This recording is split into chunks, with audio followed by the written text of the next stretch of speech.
Hello बच्चों, कैसे हो सभी लोग। सभी की प्रिपरेशन अच्छी चल रही होगी।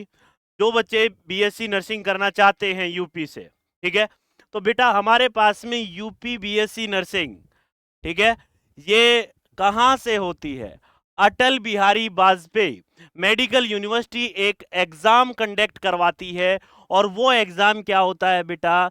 यूपी सीनेट के नाम से आएगा। किसके नाम से आएगा? यूपी सीनेट 2026 के नाम से। ये एक एंट्रेंस एग्जाम होता है, इसके थ्रू हमें एडमिशन मिलता है किसके अंदर? गवर्नमेंट और प्राइवेट, मतलब कि कॉलेज के अंदर, ठीक है बेटा। और इसी ये जो हमारे पास में प्रवेश परीक्षा है, ये हमारे पास में क्या है बेटा? प्रवेश परीक्षा, ठीक है। और ये प्रवेश परीक्षा के दौरान हमें क्या मिलेगा? BSc nursing. और ये जो बीएससी नर्सिंग होती है, ये बेटा देखो 4 साल का कोर्स होता है, डिग्री कोर्स होती है। क्या होती है बेटा? डिग्री कोर्स होती है, जो किससे कनेक्ट मतलब कि कंडक्ट होगा? यूपी सीनेट 2026 से। इसका मोड कैसा रहने वाला है? ऑफलाइन रहने वाला है, ऑनलाइन नहीं होगा। दूसरा, कंडक्टिंग बॉडी कौन सी है? अटल बिहारी वाजपेयी मेडिकल यूनिवर्सिटी लखनऊ, ठीक है। कॉलेज चाहे गवर्नमेंट हो चाहे प्राइवेट हो, वो हमें इसी एंट्रेंस एग्जाम के थ्रू मिलेंगे। दूसरा, एग्जाम लेवल स्टेट लेवल का एग्जाम होता है, बाकी बाहर के स्टेट के भी बच्चे इसको दे सकते हैं। दोनों मीडियम के अंदर रहने वाला है, हिंदी और इंग्लिश मीडियम के अंदर, बाईलैंग्वेज रहेगा बेटा ये, है ना। और देखो बेटा, ये बात तो हमें योगी आदित्यनाथ भी ये कहते हैं भाई साहब कि जो बीएससी नर्सिंग कर लेगा उसके लिए स्कोप बहुत है, बहुत सारे स्कोप है कि बेटा आपको गवर्नमेंट 101% मिलेगी। गवर्नमेंट आपको क्या मिलेगी बेटा? 100% नौकरी मिलने के चांस होते हैं। स्कोप बहुत ज्यादा है बीएससी नर्सिंग के अंदर। अब यदि हम आगे बात करें कि हमारे पास में इंपॉर्टेंट थिंग्स क्या है, इंपॉर्टेंट ये है कि एप्लीकेशन फॉर्म कब आएंगे। यदि हम पिछले साल की बात करें तो बेटा हमारे पास में 24 मार्च को एप्लीकेशन फॉर्म आ चुके थे। और आपका यूपी सीनेट जो 2026 है उसके एप्लीकेशन फॉर्म कभी भी आ सकते हैं। बिल्कुल, ये हमारे पास में आने वाले हैं, ठीक है बेटा। ये क्या है? आने वाले हैं। या तो 2 या 3 दिन के अंदर मतलब कि डिक्लेयर हो जाएगा, फॉर्म आपके सामने होगा, या फर्स्ट वीक के अंदर 101% आपके सामने फॉर्म रहेगा। एडमिट कार्ड रिलीज हो जाएंगे आपके मई के अंदर। और पॉसिबिलिटी यदि हम बात करें एग्जाम डेट की, तो जून 15 के समथिंग आपका क्या रहेगा बेटा? एग्जाम होगा, ठीक है। और इस बात का विशेषकर ध्यान रखिएगा कि ये ओएमआर बेस क्या रहेगा? हमारे पास में एग्जाम होगा जिसके अंदर एमसीक्यू क्या आएंगे बेटा? क्वेश्चन आएंगे। क्या आएंगे? एमसीक्यू क्वेश्चन रहेंगे। रिजल्ट आपका डिक्लेयर होगा जुलाई के अंदर, और काउंसलिंग स्टार्ट हो जाएगी, क्योंकि काउंसलिंग करवानी पड़ेगी। और वो काउंसलिंग जो स्टार्ट होगी वो जुलाई अगस्त में होगी, जिसके अंदर दोनों ही कॉलेज इंक्लूड रहेंगी। एक तो गवर्नमेंट और एक हमारे पास में क्या रहेगी बेटा? प्राइवेट। दोनों ही क्या रहेंगी? इंक्लूड होंगी, ठीक है। वो आपका डिसाइड करेगा रिजल्ट कि आपको गवर्नमेंट मिलती है या प्राइवेट मिलती है, ठीक है बेटा। वो रिजल्ट के ऊपर डिपेंड करेगा।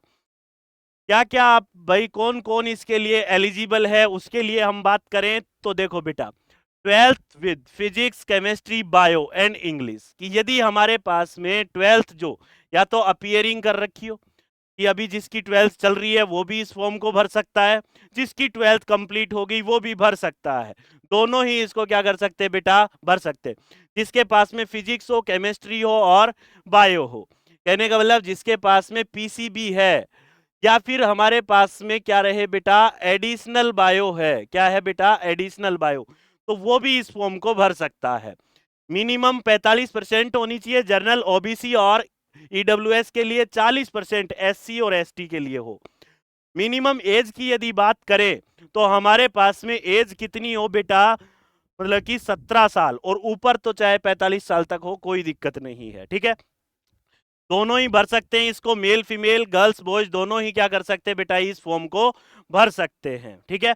आगे यदि हम बात करें एप्लीकेशन प्रोसेस क्या होगी, तो जैसे ही एप्लीकेशन फॉर्म स्टार्ट होंगे, आपको ऑफिशियल वेबसाइट के ऊपर देखने को मिलेगा, जिसके अंदर आप बेसिक डिटेल के साथ में जैसे नेम वगैरह, आपकी डेट ऑफ बर्थ वगैरह, ठीक है, फादर्स नेम के साथ में आप रजिस्टर कर सकते हो। उसके बाद में एप्लीकेशन फॉर्म को फिल करना है, मतलब कि सभी डेटा के साथ में आपको डॉक्यूमेंट्स अपलोड करने हैं, फीस पे करनी है और कंफर्मेशन पेज ले लेना है। ठीक है बेटा, डॉक्यूमेंट्स कौन कौन से चाहिए आपको? देखो, एक तो आधार कार्ड आपका प्रिपेयर रहना चाहिए आपके पास में, कि आधार कार्ड रहे, पासपोर्ट साइज फोटो रहे, क्या रहे बेटा? पासपोर्ट साइज फोटो, जिसके ऊपर क्या रहे?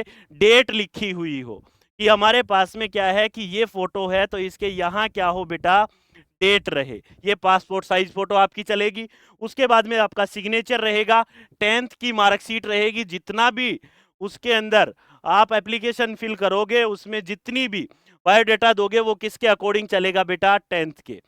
12th की मार्कशीट यदि है तो आप रखे, अदरवाइज अपीयरिंग शो कर सकते हैं कि भाई अभी मेरी 12th चल रही है। ठीक है बेटा, और हमारे पास में बैंक अकाउंट आपका होना चाहिए, आपके माता पिता का भी चल सकता है, पर आपका मतलब कि खुद का हो तो और भी अच्छा होगा। ठीक है बेटा, इसके बाद में हम बात करें एप्लीकेशन फीस की, कि सर इस एप्लीकेशन फीस मतलब कि फॉर्म की फीस कितनी होने वाली है? तो जर्नल और ओबीसी है उनके लिए 3,000 रखी जाएगी, और SC ST के लिए कितनी होती है बेटा? 2,000 रुपए एप्लीकेशन फीस होती है, जिसको आपको ऑनलाइन जमा करवाना होता है, चाहे यूपीआई से करवाएं, चाहे बेशक आप नेट बैंकिंग वगैरह का करें। फीस इज नॉन रिफंडेबल, आपको फीस वापस नहीं दी जाएगी, चाहे आप एग्जाम दो चाहे मत दो। ठीक है बेटा, ये वापस आपको नहीं होगी। एग्जाम पैटर्न की यदि हम बात कर ले कि सर फॉर्म तो भर दिया, अब एग्जाम कैसा होगा? तो एग्जाम के अंदर 120 MCQ आपको देखने को मिलेंगे, और उस 120 MCQ के अंदर आपको टाइम दिया जाएगा 2 घंटे 20 मिनट का। लैंग्वेज दोनों ही मिलेंगी, हिंदी और इंग्लिश। ठीक है बेटा, दूसरी बात, मार्किंग स्कीम की यदि मैं बात करूं तो हमारे पास में एक क्वेश्चन 1 मार्क्स का रहेगा। कितने का रहेगा बेटा? 1 मार्क का। ठीक है बेटा, दूसरी बात, सबसे बड़ी खुशखबरी यह है कि नो नेगेटिव मार्किंग, कोई भी नेगेटिव मार्किंग इसमें नहीं है, कि यदि आपका क्वेश्चन गलत हो जाता है तो आपके नंबर नहीं कटेंगे। तो इसका मतलब छोड़ना कुछ नहीं है, सारे के सारे क्वेश्चन अटेम्प्ट करने हैं। यदि सब्जेक्ट वाइज क्वेश्चन की मैं बात करूं तो देखो बेटा, हमारे पास में पीसीबी आती है इसके अंदर, और नर्सिंग एप्टीट्यूड आता है, और साथ में क्या आती है? इंग्लिश आती है। सभी के कितने होंगे बेटा? 24 क्वेश्चन आपको देखने को मिलेंगे। कितने मिलेंगे? 24 मिलेंगे। फिजिक्स के भी 24 होंगे, केमिस्ट्री के भी 24, बायोलॉजी के भी 24, English and GK general science के हमारे पास में 24 होंगे, और नर्सिंग एप्टीट्यूड के भी कितने होंगे बेटा? 24 क्वेश्चन आपको देखने को मिलेंगे। भाई नर्सिंग एप्टीट्यूड में तो डिजीज वगैरह, हॉस्पिटल के बारे में पूछेगा, क्योंकि आप भावी डॉक्टर बनने वाले हैं। ठीक है ना बेटा, आपकी जब आप बीएससी नर्सिंग 4 साल की डिग्री कर लोगे तो आप एमबीबीएस के बराबर हो चुके हैं, डॉक्टर बन चुके हैं, तो उसके बारे में पूछा जाएगा। फिजिक्स और केमिस्ट्री में घबराने वाली बात नहीं होती है, क्योंकि न्यूमेरिकल इतने हाई लेवल के नहीं पूछे जाते। ये हमारे पास में क्या होता है कि एक बिल्कुल मॉडरेट टाइप का क्वेश्चन पेपर आता है, जिसको आप आसानी से क्या कर सकते हैं बेटा? करेक्ट कर सकते हैं, यदि आप रियल में कंसिस्टेंसी के साथ में पढ़ाई करें तो। सिलेबस की बात करें कि सर हमारे पास में सिलेबस कहां कहां से रहने वाला है, तो फिजिक्स और केमिस्ट्री की बात करें तो क्लास 11th और 12th, किसकी बेटा? 11th और 12th एनसीईआरटी से आएगा। बायोलॉजी में बॉटनी जूलॉजी, ये भी एनसीईआरटी में से आएगा। 11th 12th का सिलेबस आपको देखने को मिलेगा। नर्सिंग एप्टीट्यूड में तो हेल्थ डिजीज वगैरह ये पूछी जाती है, जर्नल साइंस आती है, और इंग्लिश के अंदर आपको ग्रामर देखने को मिलेगी। ठीक है बेटा, जो नॉर्मल ग्रामर होती है उसी में से क्वेश्चन आ जाता है, जैसे वोकैबुलरी आ गई हमारे पास में, कॉम्प्रीहेंशन आ गया, टेंस आ गए, वहीं से क्वेश्चन पूछे जाएंगे, इसके अलावा कुछ नहीं पूछा जाएगा। दूसरी बात, इसके अंदर, इस एग्जाम के अंदर कौन कौन पार्टिसिपेट करते हैं, कौन कौन से इंस्टीट्यूट करते हैं? जितने भी गवर्नमेंट नर्सिंग कॉलेज हैं उत्तर प्रदेश के, वो सारे इसी के अंदर होंगे। Private nursing college of Uttar Pradesh, वो भी इसी में रहेंगे। और हमारे पास में चाहे गवर्नमेंट हो चाहे प्राइवेट हो, उनके अंदर जो एडमिशन प्रोसेस रहेगी वो 100% किसके थ्रू चलेगी बेटा? सी नेट 2026 के थ्रू चलेगी। ठीक है, जो यूपी सी नेट का एग्जाम लगेगा उसी के थ्रू हमारे पास में क्या होगा? एडमिशन होगा। कोई डायरेक्ट एडमिशन नहीं होगा, कि ऐसा नहीं है कि भाई हमारे पास में हम डायरेक्ट एडमिशन ले सकते हैं, डायरेक्ट एडमिशन नहीं होगा, एंट्रेंस एग्जाम के थ्रू ही एडमिशन चलेगा। और जो इसके अंदर सीट की यदि हम बात करें तो बेटा अवेलेबल सीट हमारे पास में वो तो ऑफिशियल नोटिफिकेशन के दौरान ही पता चलती है कि भाई कितनी गवर्नमेंट की सीट है। बट अब की बार क्या हुआ है कि कुछ सीटें बढ़ाई गई हैं। ठीक है, यूपी के अंदर क्या हुआ है बेटा, नर्सिंग को ज्यादा महत्व दिया गया है जिससे सीटें बढ़ाई गई है। तो अब हमारे पास में डरने की कोई बात नहीं है कि सीट हमारे पास में क्या हो चुकी है, बढ़ चुकी है। क्या हो चुकी है बेटा, बढ़ चुकी है। तो टेंशन लेने की जरूरत नहीं है, चाहे गवर्नमेंट कॉलेज हो चाहे फिर हमारे पास में प्राइवेट कॉलेज हो, इनके अंदर क्या होता है, सीटें बढ़ चुकी हैं। आगे यदि हम बात करें बेटा, एडमिशन प्रोसेस क्या होगी, जैसे ही आपका UPC net exam entrance exam हो लेगा, ठीक है, उसका रिजल्ट आ जाएगा, डिक्लेयर हो जाएगा, उसके बाद में मेरिट लिस्ट लगेगी। मेरिट लिस्ट के दौरान काउंसलिंग प्रोसेस चलती है, फिर डॉक्यूमेंट वेरिफिकेशन होता है, फिर आपको सीट मिलती है, और फिर हमारा क्या हो जाता है बेटा, आपका एडमिशन फाइनल हो जाएगा। क्या हो जाएगा बेटा, एडमिशन फाइनल। अब बात ये आती है कि सर कितने नंबर लेके आए, हमारे पास में 120 क्या है, 120 मार्क्स है, तो इसके अंदर कितने नंबर आने चाहिए। तो बेटा गवर्नमेंट यदि आपको चाहिए, क्या चाहिए बेटा, गवर्नमेंट कॉलेज चाहिए, तो कम से कम 100 प्लस का टारगेट रखना। कितने का रखना है बेटा, 100 प्लस का। ठीक है, बाकी फिर भी यदि मान लीजिए कि सीटें बढ़ी हैं, क्या हुई हैं बेटा, सीटें बढ़ी हैं, तो आप 95 प्लस भी क्या कर सकते हैं, उम्मीद कर सकते हैं कि आपको गवर्नमेंट कॉलेज मिलेगी। क्योंकि सीटें बढ़ गई है तो फिर थोड़ी बहुत क्या हो सकती है, हमारे पास में फ्लैक्चुएशन देखने को मिल सकता है। प्रिपरेशन आपको टिप्स यदि दी जाए कि बेटा आपको किस तरीके से प्रिपेयर होना है खुद को एग्जाम के लिए, तो एनसीईआरटी जो बुक्स हैं 11 12 की, उनको पढ़ो अच्छे से, क्योंकि लाइन टू लाइन क्वेश्चन ही आपको वहां से देखने को मिलेगा। ठीक है बेटा। दूसरी बात, बायोलॉजी जनरल नॉलेज की जो हमारे पास में जनरल साइंस की जो बुक है, जनरल नॉलेज है, उनके बारे में आप अच्छे से प्रिपेयर कर सकते हो। पीवाईक्यू जरूर लगाइएगा, क्योंकि पीवाईक्यू के अंदर कॉन्सेप्ट रिपीट होते हैं। क्या होते हैं बेटा, रिपीट होते हैं। डेली मॉक टेस्ट लगाओ कि भाई एक टेस्ट हमें मतलब कि डेली देना ही है तो देना ही है, जिससे क्या होगा, कॉन्फिडेंस डेवलप होगा। और बेटा जब कॉन्फिडेंस डेवलप होता है तो कोई भी एंट्रेंस एग्जाम क्या हो सकता है, क्लियर हो सकता है। दूसरी बात, आपको क्या करना है कि इस एग्जाम के लिए आपको किसके ऊपर, ऑफिशियल वेबसाइट के टच में रहना है, कि इस वजह से कि भाई सामने वाला अपडेट क्या दे रहा है, कब मतलब कि हमारे पास में एडमिट के लिए, एडमिट कार्ड के लिए कब रिजल्ट डिक्लेयर होगा, कब काउंसलिंग डेट आएगी, कब हमारे पास में मतलब कि डॉक्यूमेंट्स वेरिफिकेशन चलेगा। तो आप क्या कर सकते हैं, उसके लिए ऑफिशियल वेबसाइट को विजिट कर सकते हैं। ठीक है। उसके बाद में यदि बेटा हम बात करें, तो मैंने आपको अभी बताया कि प्रिपरेशन आपको किस तरीके से करनी है एनसीईआरटी वगैरह के लिए।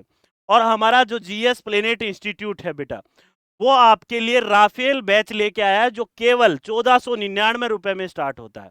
ठीक है, 1499 रुपए में स्टार्ट होता है ये राफेल बैच, जिसके अंदर आपको कंप्लीट पीसीबी करवाई जाएगी 11 12 की। इसकी बेटा 11 12 की कंप्लीट पीसीबी है, लाइव क्लासेस है, रिकॉर्डेड क्लासेस है। ठीक है, उसके साथ में आपको क्या मिलेगा बेटा, मॉक टेस्ट मिलेंगे। क्या मिलेंगे बेटा, मॉक टेस्ट। और आपको नोट्स प्रोवाइड करवाए जाएंगे बाईलैंग्वेज, आपको हिंदी में भी मिलेंगे और इंग्लिश में भी मिलेंगे। साथ में आपको नर्सिंग एप्टीट्यूड की स्पेशल क्लास इसके अंदर मिलने वाली है, इंग्लिश की क्लासेस भी इसके अंदर आपको मिलने वाली है। कुल मिला के बात यह है कि आपको 1499 में है, मतलब कि 100% क्या है, सिलेक्शन मिलने वाला है यूपीसी नेट के अंदर। किसके अंदर बेटा, यूपीसी नेट के अंदर। तो अपनी पढ़ाई को जारी रखिएगा। ठीक है, आपको मतलब कि जो भी सिलेबस बताया गया है उसी के अकॉर्डिंग आप क्या करें, तैयारी करते रहिएगा। और जैसे ही मतलब कि एप्लीकेशन की डेट आ जाती है, आपको तुरंत बता दिया जाएगा कि बेटा इस तरीके से मतलब कि एप्लीकेशन फॉर्म की डेट आ चुकी है। 1 महीने चलेगी बेटा फॉर्म डेट, हमारे पास में 1 महीने चलेगी। 1 महीने तक आप क्या कर सकते हो, फॉर्म भर सकते हो।